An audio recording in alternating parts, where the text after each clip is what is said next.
সমগ্র ভারতবর্ষের মধ্যে সমতল এলাকার কথা ধরলে পূর্ব রাজস্থানের শিকারে গতকাল দেশের সবথেকে কম তাপমাত্রা রেকর্ড করা হয়েছিল। এখানে সর্বনিম্ন তাপমাত্রা গতকাল 20 ডিসেম্বর রেকর্ড করা হয়েছিল মাত্র 3 ডিগ্রি সেলসিয়াস। সেই সাথে পাঞ্জাব, হরিয়ানা, উত্তরপ্রদেশের বিভিন্ন এলাকাতে কিন্তু এই মুহূর্তে প্রায় শৈত্যপ্রবাহের মতো পরিস্থিতি চলছে এবং এর প্রভাব কিন্তু পূর্ব ভারতের দিকে বিহার, ঝাড়খণ্ডের উপরেও পড়ছে। বিগত 24 ঘন্টায় উত্তরে হাওয়া বেশ কিছুটা গতিপ্রাপ্ত হওয়ায় ঠান্ডার তীব্রতা কিন্তু আরও জোরালো হয়েছে পশ্চিমবঙ্গের উত্তরবঙ্গ, দক্ষিণবঙ্গ এবং তার সাথে ঝাড়খণ্ড, বিহারের বিভিন্ন এলাকাতে, সাথে বাংলাদেশের বিভিন্ন এলাকাতেও কিন্তু ঠান্ডার কামড় আরও জোরালো হয়েছে। আজ 21শে ডিসেম্বর, বৃহস্পতিবার, সাল 2023। আজকে ওয়েদার আপডেট চ্যানেলের এই পূর্বাভাসে আপনাদেরকে জানাবো যে আগামী কয়েকটা দিনের আবহাওয়াতে কোথায় কেমন পরিবর্তন আসার সম্ভাবনা রয়েছে। পশ্চিমী ঝঞ্ঝার প্রভাবে একটা অসময়ে বৃষ্টির সম্ভাবনা তৈরি হচ্ছে পূর্ব ভারতের দিকে। তো সাথে উত্তর পূর্ব ভারতের বিভিন্ন এলাকা, বাংলাদেশের বিভিন্ন এলাকাতেও কিন্তু বৃষ্টির সম্ভাবনা রয়েছে। কোথায় কোথায় কবে বৃষ্টি হতে পারে, কতটা বৃষ্টি হতে পারে সেই ব্যাপারেও জানাবো। বঙ্গোপসাগর কিন্তু একটা সিস্টেম দেখতে পারে ডিসেম্বরের শেষ দিক অথবা জানুয়ারির শুরুতে, সেই সিস্টেমটির ব্যাপারেও কিছুটা ইঙ্গিত দেওয়ার চেষ্টা করব। এই মুহূর্তে আজ বৃহস্পতিবার সকালে সর্বশেষ উপগ্রহ চিত্রের দিকে নজর রাখলে দেখা যাচ্ছে যে বঙ্গোপসাগরের প্রায় সমগ্র এলাকাতে কিন্তু আকাশ প্রধানত পরিষ্কার রয়েছে, কোথাও কোনো রকম মেঘের খুব একটা ঘনত্ব চোখে পড়ছে না। তবে আরব সাগরের দক্ষিণাঞ্চল এবং আশেপাশের এলাকাতে এখানে একটা ঘূর্ণাবর্ত অবস্থান করছে। এর সৌজন্যে কিন্তু মেঘপুঞ্জ তৈরি হচ্ছে আরব সাগরের দক্ষিণাঞ্চলে বিভিন্ন এলাকাতে, এবং এই ওয়েদার সিস্টেমটার সৌজন্যে হাই ক্লাউড অর্থাৎ বাতাসের উপরস্তরে মেঘ পৌঁছে যাচ্ছে গুজরাট, সেই সাথে মহারাষ্ট্র, মধ্যপ্রদেশ, ছত্তিশগড়, ঝাড়খণ্ড এবং উত্তরপ্রদেশ, রাজস্থানের বিভিন্ন এলাকাতে। এই মেঘ কিন্তু বৃষ্টি দেওয়ার জন্য যথেষ্ট নয়। এর সাথে পশ্চিমী ঝঞ্ঝা যেটা এই মুহূর্তে পাকিস্তানের দিকে প্রবেশ করছে, তবে এটা কিন্তু এখনও পর্যন্ত খুব একটা শক্তিশালী হয়ে ওঠেনি।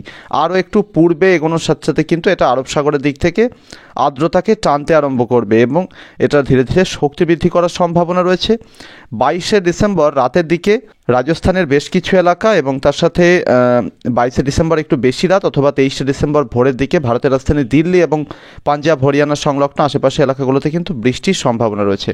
কোথাও কোথাও একটু বজ্রবিদ্যুতের দেখা মিলতে পারে, দু একটা জায়গাতে হালকা শিলাবৃষ্টির একটা আশঙ্কাও কিন্তু রয়েছে।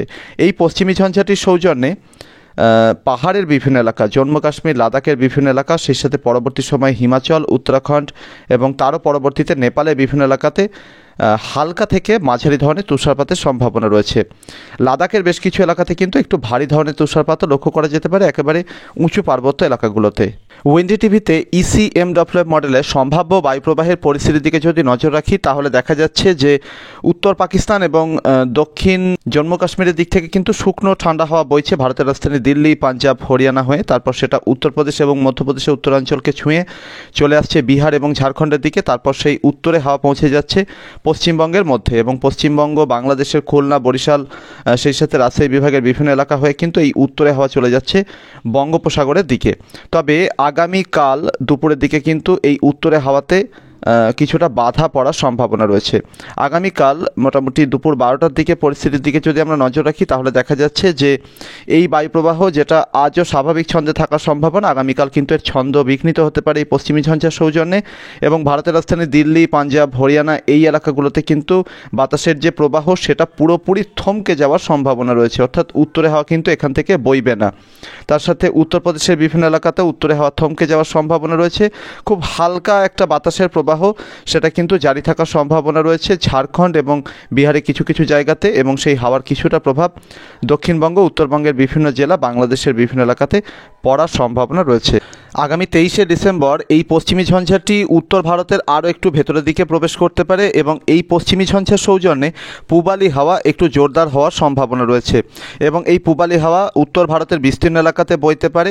পশ্চিমবঙ্গ, বাংলাদেশের এবং সেই সাথে ত্রিপুরা, আসামের বিভিন্ন এলাকাতেও কিন্তু এই দিন পূবালি হাওয়া বইতে পারে, অর্থাৎ আর 48 ঘন্টা মতো এই ছন্দে থাকার সম্ভাবনা রয়েছে শীতের, এবং তার পরবর্তীতে ছন্দ বিঘ্নিত হয়ে ধীরে ধীরে পূবালি হাওয়ার প্রভাব বাড়বে এবং বাতাসে একটু একটু করে আর্দ্রতা বা ময়েশ্চার কিন্তু ঢুকতে শুরু করবে।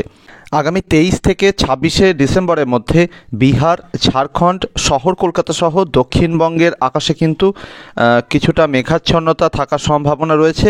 দক্ষিণ বিহার, সেই সাথে উত্তরবঙ্গের মালদা, 2 দিনাজপুর, উত্তর ঝাড়খণ্ডে কিছু কিছু এলাকা, সেই সাথে দক্ষিণবঙ্গের বীরভূম বীরভূম এবং মুর্শিদাবাদ জেলা এই এলাকাগুলোতে কিন্তু সামান্য ছিটে ফোঁটা বৃষ্টির সম্ভাবনাও থাকছে এই সময়ের মধ্যে, অর্থাৎ 23 থেকে 26শে ডিসেম্বরের মধ্যে।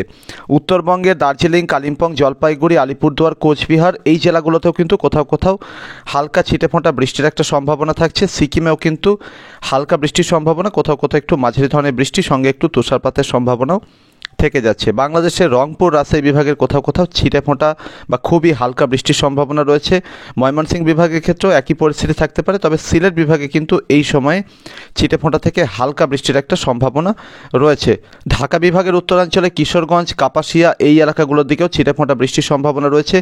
চট্টগ্রাম বিভাগের উত্তরাঞ্চল এবং দক্ষিণাঞ্চল সর্বত্রই কিন্তু মেঘলা আবহাওয়ার সঙ্গে বৃষ্টির একটা সম্ভাবনা থাকছে।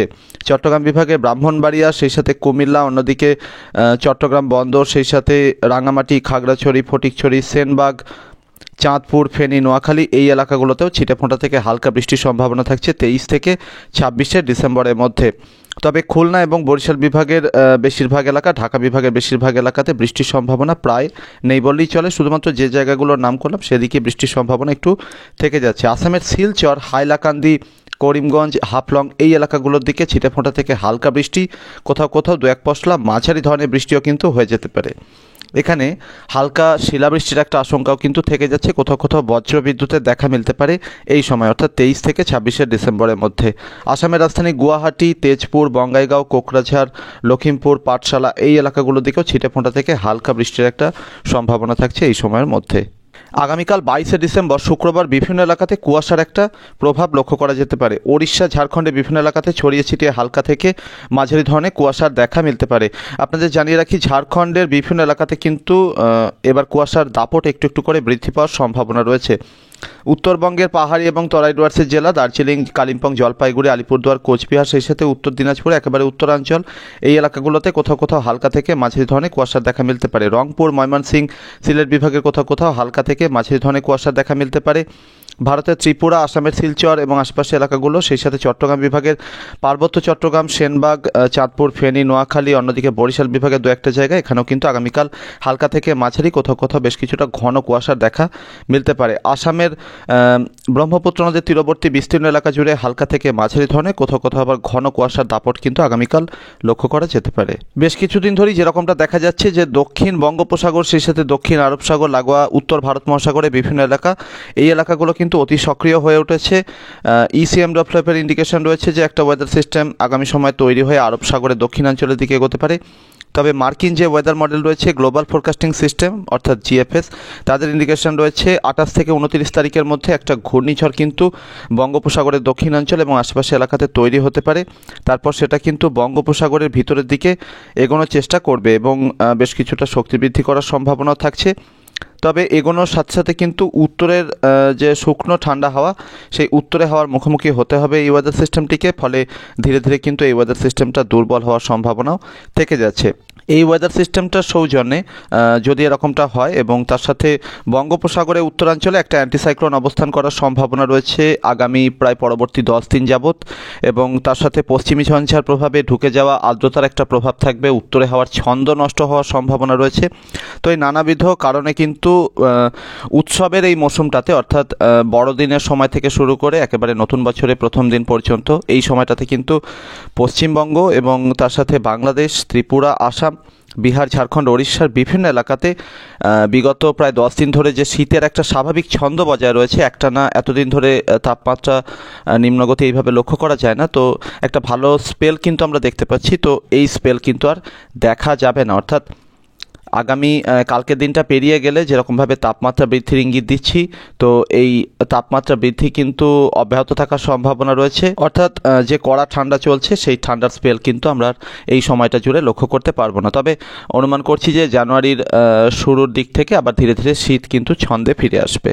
প্রিয় দর্শক, এই ছিল আগামী কয়েকটা দিনে আবহাওয়ার সম্ভাব্য পরিস্থিতি। আপনার এলাকাতে আবহাওয়ার বর্তমান পরিস্থিতি কেমন রয়েছে, তার সাথে শীত কেমন উপভোগ করছেন, সাথে আপনার প্রশ্ন এবং মতামত কমেন্ট বক্সে অবশ্যই উপস্থাপন করবেন। পরবর্তী আপডেট নিয়ে আবার ফিরে আসবো।